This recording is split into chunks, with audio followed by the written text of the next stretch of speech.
पटना के मोकामा स्थित नौरंगा गांव में हुई हिंसक फायरिंग की घटना ने इलाके में सनसनी मचा रखी है। ये घटना पूर्व विधायक अनंत सिंह के समर्थकों और उनके विरोधी गुट के बीच हुई, जिसके परिणाम स्वरूप कई लोग घायल हुए और कानून व्यवस्था को लेकर पुलिस को सक्रिय रहना पड़ रहा है। इस फायरिंग में अवैध हथियारों का भी इस्तेमाल हुआ था, जिसमें AK-47 सहित कई अन्य खतरनाक हथियारों का समावेश बताया गया था। पुलिस ने इस मामले में कार्रवाई तेज कर दी है और छापेमारी का सिलसिला जारी रखा है। इसके साथ ही अब तक पुलिस द्वारा 7 नामजद आरोपियों और 2 दर्जन से अधिक अज्ञात आरोपियों के खिलाफ सख्त कदम उठाए जा रहे हैं। हालांकि अभी तक किसी की गिरफ्तारी नहीं हो पाई है। आपको बता दें, मोकामा का नौरंगा गांव एक बार फिर उस वक्त चर्चा में आया जब पूर्व विधायक अनंत सिंह के समर्थकों और विरोधी गुट के बीच हिंसक फायरिंग हुई। इस घटनाक्रम का मुख्य कारण क्षेत्रीय राजनीति और सामाजिक संघर्ष माना जा रहा है, जिसमें अनंत सिंह के समर्थक सोनू कुमार और उनके विरोधी गुट के बीच तनाव बढ़ गया था। यह फायरिंग तब हुई जब दोनों पक्षों के बीच किसी मुद्दे को लेकर विवाद बढ़ा और विवाद ने हिंसक रूप ले लिया। आरोपियों ने इस संघर्ष में अवैध हथियारों का इस्तेमाल किया, जिससे घटनास्थल पर भारी हड़कंप मच गया था।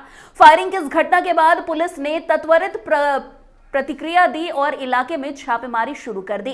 इस छापेमारी में पुलिस ने प्रमुख आरोपियों की तलाश शुरू की, जिसमें सोनू कुमार के भाई मोनू, टीटू धमाका, सौरभ कुमार, विपुल कुमार, दिलीप सिंह, कन्हैया कुमार और गौतम कुमार शामिल है।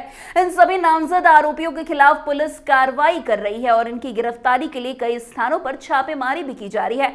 पुलिस ने इन आरोपियों के परिजनों के ठिकानों पर भी दबिश दी है, लेकिन अब तक किसी की गिरफ्तारी नहीं हो पाई है। आपको बता दें, पुलिस के सूत्रों के अनुसार इस घटना में AK-47 जैसी खतरनाक और अवैध हथियारों का इस्तेमाल हुआ था। इसका मतलब यह है कि इस घटना को सामान्य हिंसा से अधिक गंभीर रूप में देखा जा सकता है। पुलिस अब इलाके में अवैध हथियारों की तफ्तीश कर रही है और यह भी जानने की कोशिश कर रही है कि इलाके में कौन कौन से लोग लाइसेंसी हथियार रखते हैं। पुलिस का मुख्य उद्देश्य इन हथियारों की बरामदगी और अपराधियों की गिरफ्तारी करना है। वैसे जानकारी के अनुसार यह भी बताया जा रहा है कि अनंत सिंह और सोनू मोनू गिरोह के पास कई हथियारों का खजाना पाया जा सकता है। इसीलिए पुलिस जो है लगातार इन पर दबिश डाल रही है, इनके परिजनों से मुलाकात कर रही है, गांव में लगातार जो है खोजबीन की जा रही है ताकि पता कर सके कि कितने लोगों के पास कितने हथियार है। और पुलिस को यह जानकारी मिली है कि इस गांव में कई ज्यादा अवैध तरीके से हथियार जो है वो छिपाए गए हैं।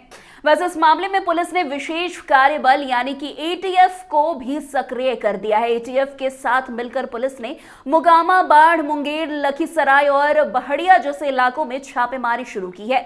ATF की मदद से पुलिस ने कई संदिग्ध स्थानों पर दबिश दी, लेकिन अब तक किसी भी आरोपियों को गिरफ्तार नहीं किया जा सका है। पुलिस अधिकारियों के अनुसार यह छापेमारी अभियान लगातार जारी रहेगा और किसी भी स्थिति में आरोपियों को गिरफ्तार किया जाएगा। वैसे ATF की मदद से पुलिस ने मोनू कुमार की बहन के ठिकाने पर भी दबिश दी, लेकिन वहां से कोई भी गिरफ्तारी नहीं हो सकी।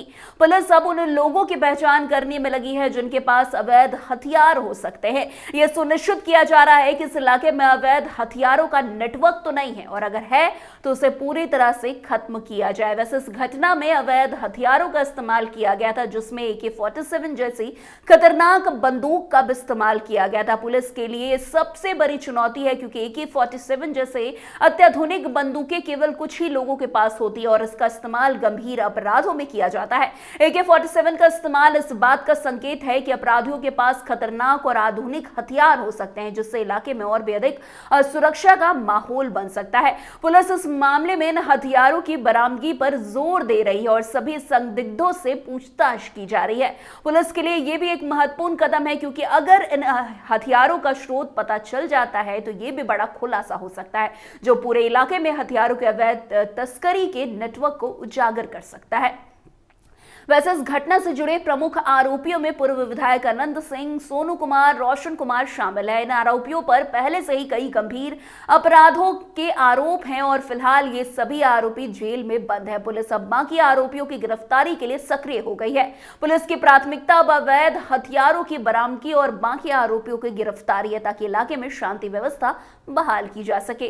पुलिस ने यह मामला किसी बड़ी चुनौती से कम नहीं है, क्योंकि एक ओर जहां पुलिस को आरोपियों की गिरफ्तारी गिरफ्तारी करनी है तो वहीं दूसरी ओर से अवैध हथियारों की बरामदगी भी करनी है।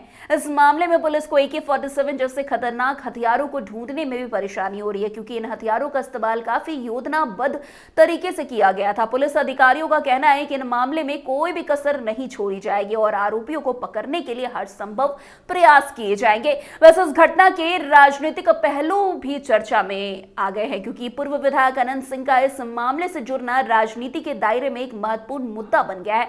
अनंत सिंह के समर्थकों और विरोधियों के बीच संघर्ष का कारण क्षेत्रीय राजनीति और व्यक्तिगत रंजिश हो सकता है।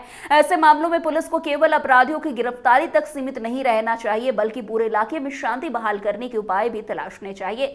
पुलिस अधिकारियों का कहना है कि वे इलाके में शांति बनाए रखने के लिए पूरी तरह से प्रतिबद्ध है और जल्द ही इस मामले में कोई बड़ी सफलता मिलने की उम्मीद है। वैसे मोकामा के नौरंगा गांव में हुए फायरिंग के मामले में पुलिस ने तेजी से कार्रवाई शुरू कर दी। हालांकि आरोपियों की गिरफ्तारी में अभी तक सफलता हाथ नहीं लगी है, लेकिन पुलिस ने छापेमारी के जरिए अपनी कार्रवाई जारी रखी। अवैध हथियारों की बरामदगी और आरोपियों की गिरफ्तारी पुलिस के लिए सबसे बड़ी चुनौती बनी हुई है। इस घटना से जुड़े प्रमुख आरोपी पहले ही जेल में बंद है और अब पुलिस बाकी आरोपियों को पकड़ने के लिए कड़ी मेहनत कर रही है।